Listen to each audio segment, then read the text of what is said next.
বৈষম্যের শিকার বৃদ্ধ বয়সে আপনাদের কষ্টের আর সীমা থাকে না। আমি বলেছি আপনাদেরকে ফ্যামিলি কার্ড দেওয়া হবে, smart family card, smart health card. আমার বাবাদেরকে বলেছি, বৃদ্ধ বাবাদেরকে, আপনাদেরকে আপনাদের যে বয়স্ক ভাতা সেটা স্মার্টলি দেওয়া হবে, কৃষকের কৃষি কার্ড দেওয়া হবে, জেলেদের জেলে কার্ড দেওয়া হবে। আমি বলেছিলাম টেকসই বেড়িবাঁধ, আমি বলেছিলাম আমাদের ভুলুয়া নদী। আমার নেতা তারেক রহমান এই সমস্ত ওনার যে পরিকল্পনা, 31 দফা পরিকল্পনার মধ্যে এই সবগুলি আছে।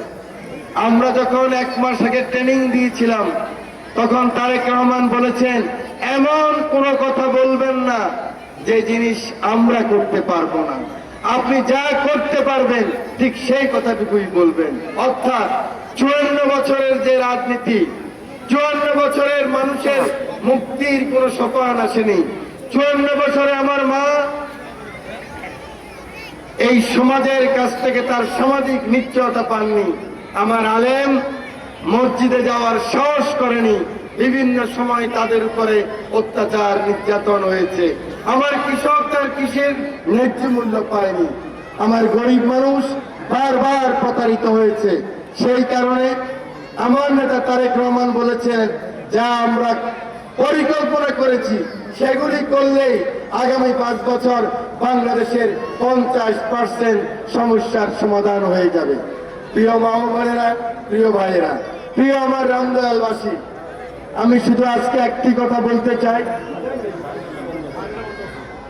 আমি শুধু আজকে আপনাদেরকে যে কথাটুকু বলতে চাই, অলরেডি আজান হয়ে গেছে, আমি বক্তব্য দিতে পারবো না। আমি আপনাদের ছেলে, আমি এই এলাকার ছেলে, এই মাটিতে আমি বড় হয়েছি। আমি আনিস ঠাকুর চার দোকানে চা খেয়েছি, এই মাঠে সবাই খেলেছে, আমি বসেছিলাম। আমি জীবনে কোনদিন যাত্রা গানে যাইতে পারি নাই, আমি কোনদিন দিবসে যাইনি, আমি কোনদিন কারোর সাথে বেয়াদবি করিনি। তিনি কি আমার পক্ষে না বিরুদ্ধে, কথা আমি কোনদিন প্রশ্ন করিনি। 28 বছর আছি, আমাকে যিনি বকা দিয়েছে, আমার সামনে আমার বিরুদ্ধে কথা বলে বলে নেচে চলে গিয়েছে, আমি তাদেরকে আবার কাকা বলেছি, আমি বাবা বলেছি।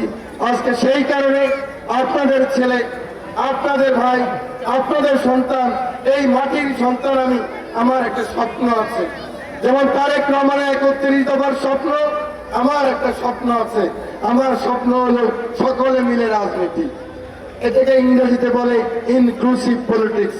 আমি সকলকে মিলে রাজনীতি করতে চাই, অর্থাৎ সকলের কাছে আমি ভোট চাই।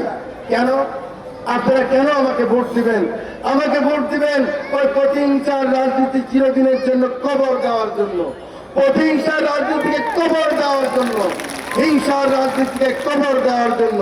অর্থাৎ আপনারা 12 তারিখে আমাকে একটা ভোট দিবেন। 13 তারিখ থেকে যে যার পছন্দ করেন, যে যেই দল করেন, আপনি আপনার সেই দল করবেন। আমি কি দিব, আমরা কি দিব, আমার নেতৃবৃন্দরা কি দিব।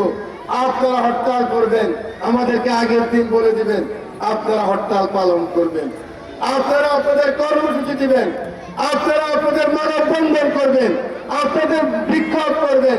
শুধুমাত্র ওই আগের মতো কখনো আমরা করেছি, কখনো আপনারা করেছেন, আগুন লাগাও, একজনে একজন মারো, দোকান ভাঙো, ভোট দেয় নাই, তারপরে ওই বাড়িতে যে আগুন লাগাও, একজন নারীকে ধর্ষণ করো, ওই রাজনীতি চিরদিনের জন্য রামগতি এবং কমলনগরে কবর হবে। এটাই হলো আমার প্রত্যাশা। প্রিয় ভাইয়েরা, প্রিয় মা বোনেরা, আশ্বস্ত করতে চাই, আপনারা আপনাদের প্রয়োজনে অফিস করে দেব, প্রয়োজনে আপনাদেরকে বাৎসরিক আমরা ভর্তুকি দেব। আপনারা আপনাদের রাজনীতি করবেন, আবার সংঘবদ্ধ হবেন, সকলকে নিয়ে রাজনীতি করবেন।